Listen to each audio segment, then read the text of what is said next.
Buenas tardes, estimados seguidores. El día de hoy hablaremos de una herramienta de inversión muy versátil, flexible y cómoda en la cual invertir. La herramienta de la cual les hablo son los fondos indexados, trackers o ETFs por sus siglas en inglés. Este tipo de fondos busca replicar un índice de referencia que bien puede ser un índice de acciones, de sectores económicos, de deuda e incluso de economías globales. Este tema está muy estrechamente relacionado a las acciones y a temas de bursatilidad, inversiones a largo plazo y de renta variable. Sin embargo, no es tan complejo como adquirir acciones de manera directa en el mercado de valores. Sí les quiero comentar que es un instrumento que por el tipo de ganancia que genera, su fiscalidad se vuelve compleja, por lo que los invito a ver el video cuya etiqueta debe estar apareciendo en este momento en la parte superior derecha del video. Siguiendo con el tema del video, de manera general podemos dividir a los ETFs en dos grupos, los ETFs físicos y los ETFs sintéticos. En este video hablaremos solo sobre los que nos interesan, que son los físicos, o los que invierten directamente en los activos que servirán para replicar el índice de referencia del ETF. Una de las principales características de un ETF es que no busca en lo absoluto superar el rendimiento del índice del sector, del commodity, de la divisa o de cualquier otro activo que repliquen. Simplemente buscan estar expuestos a activos como acciones, por ejemplo, de tal manera que el conjunto de estas que se encontrarán dentro del fondo indexado repliquen el comportamiento del índice de referencia correspondiente a los activos que se encuentren en su interior. Ejemplos de ETFs hay muchos. Les mencionaré algunos a continuación y les indicaré cuáles son los índices que buscan replicar y adicional les dejaré listados de los activos que componen dichos ETFs. Si en algún punto del video tienen dudas, de favor déjenlas en la caja de comentarios, sobre todo porque es un tema un poco más complejo de lo que pudiera parecer a simple vista. Cabe mencionar que solo hay una forma de adquirir los ETFs, o al menos de manera regulada, y es por medio de una casa de bolsa. Les recuerdo que el nivel de fiscalidad de estos instrumentos es más complejo que el de los CETES, pagarés, CEDES, etc., porque aquí ya podemos tener al menos dos tipos de ingresos. Uno es ganancia por capital y otro es dividendos, que en un momento dado llegan a complicar de cierta manera los temas fiscales. También puede haber otros tipos de ingresos provenientes de los ETFs, como por ejemplo intereses, utilidad distribuida, entre muchos otros, pero esto ya dependerá mucho del ETF y de los activos que se encuentren en su interior. Antes de pasar con los ejemplos, quiero recordarles que pueden dejar tantas dudas tengan en la caja de comentarios. Así que si van teniendo dudas conforme va pasando el video, de favor, coméntenlas para poder darles una explicación un poco más extensa. Les estaré mostrando hasta las 10 empresas o activos más representativos de cada ETF en cada ejemplo. Esto ya que hay algunos ETFs que tienen un solo activo y hay otros que pueden tener hasta 500 activos en su interior. El primer ejemplo del ETF que les daré es Navtrack, que es un ETF mexicano que busca replicar el rendimiento del índice bursátil mexicano SP o Standard Poor's, Bolsa Mexicana de Valores IPC. El ETF Navtrack está compuesto por las 35 compañías que conforman el IPC o Índice de Precios y Cotizaciones. Esas 35 compañías se encuentran en el ETF en porcentajes tales que sean iguales o al menos muy similares al peso que dichas compañías tienen en el IPC. Algunas de las compañías más relevantes y que conforman poco más del 68% del ETF Navtrack son FEMSA con un 12.93%, American Mobile con un 11.88%, Banorte con un 11.67%, Walmart y Grupo México con un 9.9% y 6.45% respectivamente, Cemex, Bimbo y Televisa con un 4.65%, 2.8% y 2.77% respectivamente. Grupo Aeroportuario del Pacífico con un 2.6% y Electra con un 2.48%. Estas 10 compañías representan solo el 68% del fondo indexado o ETF Navtrack y son 10 de las 35 empresas que componen el índice de precios y cotizaciones. El 32% restante del fondo o del ETF está distribuido en las 25 empresas restantes del índice de precios y cotizaciones. Si comparamos el rendimiento del ETF sin considerar la distribución de dividendos, el rendimiento enfrentando Navtrack, que es el ETF, contra su índice de referencia el IPC, las variaciones hubieran sido las siguientes. Si ustedes hubieran comprado el ETF hace un año, el rendimiento de su inversión hubiera sido de un menos 7.64%, mientras que el movimiento del índice de referencia del IPC fue de un menos 7.78%. Si ustedes hubieran comprado el ETF hace 3 años, su rendimiento hubiera sido de un menos 0.94% y el índice hubiera tenido un rendimiento del menos 0.87%. Si ustedes hubieran comprado el ETF desde su primera emisión, este habría tenido un rendimiento del 11.09% y el índice hubiera tenido un rendimiento del 11.07%. Respecto a las variaciones que acabo de comentar, de si ustedes hubieran adquirido el fondo hace un año, hace 3 años o desde la emisión del ETF, hay dos cosas muy importantes que aclarar. Lo primero, esto significa que si desde un inicio o desde el inicio de la emisión del ETF yo hubiera invertido en él, hubiera obtenido un rendimiento del 11.09% anual más dividendos. La respuesta a esto es un no. Y digo que no para que no se dejen llevar solamente por los porcentajes que les acabo de mostrar anteriormente. Sí habrían recibido dividendos, pero el rendimiento del 11.09% no hubiera sido anual. Este hubiera sido su rendimiento desde el inicio de la cotización del fondo, que fue aproximadamente en abril de 2012, hasta el día de hoy, que es 24 de mayo de 2019. Así que mucho ojo. Los porcentajes de rendimientos en temas bursátiles pueden ser muy engañosos. Y les repito, si tienen dudas y ya llegaron hasta este punto del video, de favor coméntenlas. Es mucho mejor hacer preguntas que quedarse con las dudas, sobre todo en estos temas que ya no son de renta fija, sino que son de renta variable, ya que, pues de cierta forma aquí está en juego su capital.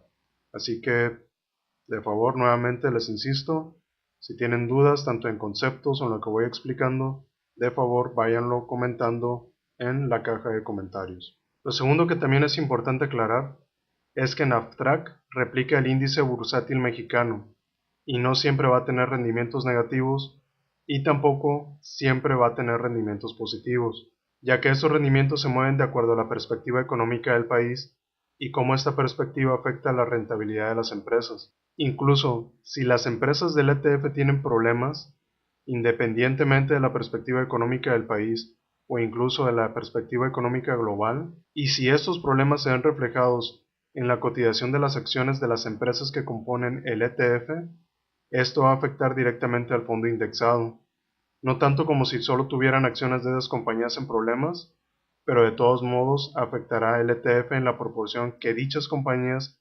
representen del fondo. Voy a intentar dar un ejemplo un poco más sencillo de lo que acabo de explicar en la parte anterior. Si por ejemplo ustedes hubieran adquirido una acción o varias acciones de Cemex hace aproximadamente, no sé, 6-7 meses y lo compararan, al menos el valor de su cotización en el mercado a la fecha actual, habrían perdido aproximadamente un 30 o un 40% de su capital, o al menos del valor de su capital.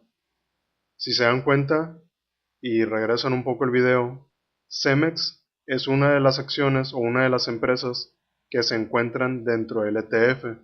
Sin embargo, el ETF, no porque Cemex haya caído un 30 o un 40% desde el año pasado hasta la fecha, significa que NAFTRAC, en este caso, también va a caer un 30 o un 40%.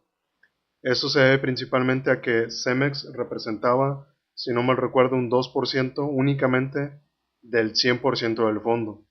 O sea que esa caída bursátil de Cemex sí va a afectar al fondo o al ETF NAFTRAC, pero no en el 30 o 40% que se vio afectado Cemex de manera individual, sino únicamente se va a ver afectado NAFTRAC en la proporción que Cemex representa del total del 100% del fondo.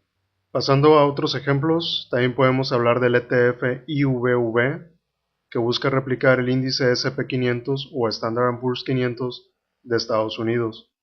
Este ETF lo pueden adquirir a través del SIC, que es el Sistema Internacional de Cotización de la Bolsa Mexicana de Valores.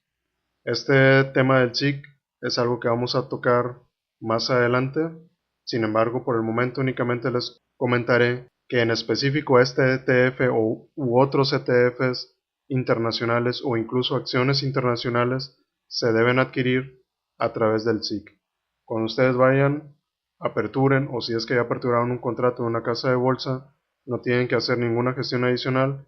El SIC ya se encuentra implementado dentro de la mecánica de cotización de la Bolsa Mexicana de Valores. En la tabla que pueden ver a continuación, podrán ver las 10 empresas que conforman el 21.6% del total de este ETF IVV, con sus porcentajes correspondientes de acuerdo al peso que tienen en el índice de referencia, que en este caso les recuerdo, el índice de referencia del que estamos hablando ya no es el IPC, sino el SP500. De hecho, si se dan cuenta, vemos algunas empresas muy conocidas y de renombre a nivel internacional, como lo es Facebook, Microsoft, Alphabet y Apple.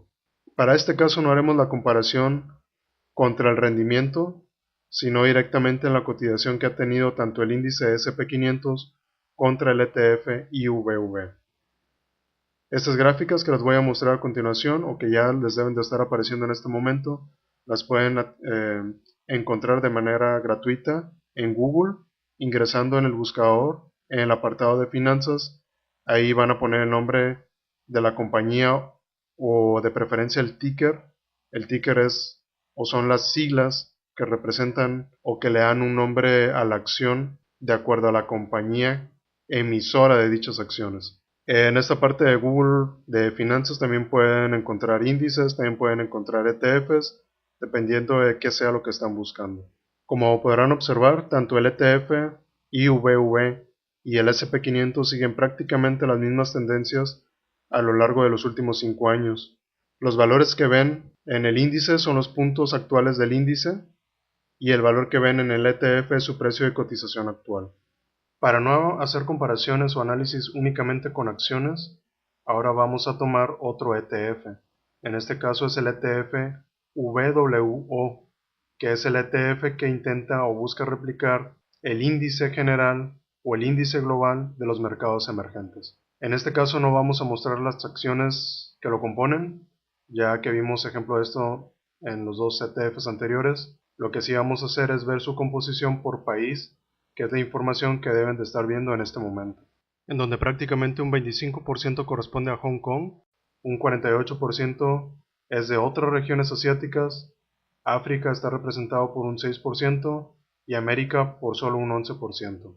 Esto al menos tomando en cuenta los 10 países más representativos de los cuales este ETF tiene acciones. El restante 11% se encuentra disperso en otros países como Chile, Qatar, Turquía, Colombia, Grecia, entre muchos otros.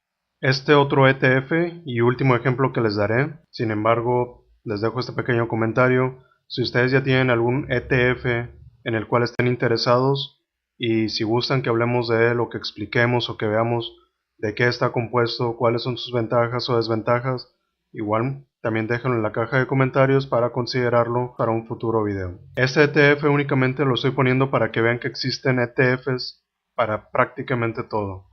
En este caso el ETF replica el valor del oro, adquiriéndolo hasta donde dice el ETF en lingotes de oro que son resguardados en bóvedas en Londres. Les digo que solo lo pongo para que vean que existen ETFs muy variados, ya que a decir verdad, el oro no representa un activo para invertir, o no al menos un activo que yo considere dentro de mi portafolio de inversiones, ya que a mi parecer no tiene la calidad de ser un instrumento de inversión muy interesante que digamos. Como pueden ver en la imagen de la cotización del oro físico contra la cotización del ETF que replica el oro, es prácticamente lo mismo, sobre todo porque este ETF solo invierte en un commodity, que en este caso es el oro, y lo hace al 100% y en físico. Dejaré hasta aquí el video, ya que se estaba extendiendo mucho el tema.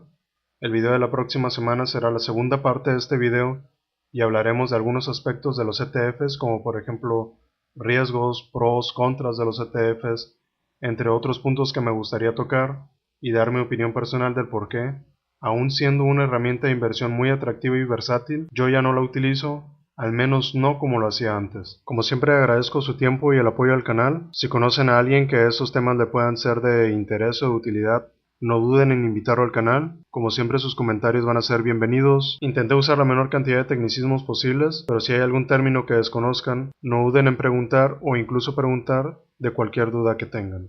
Eso es todo por ahora, gracias por ver, hasta luego.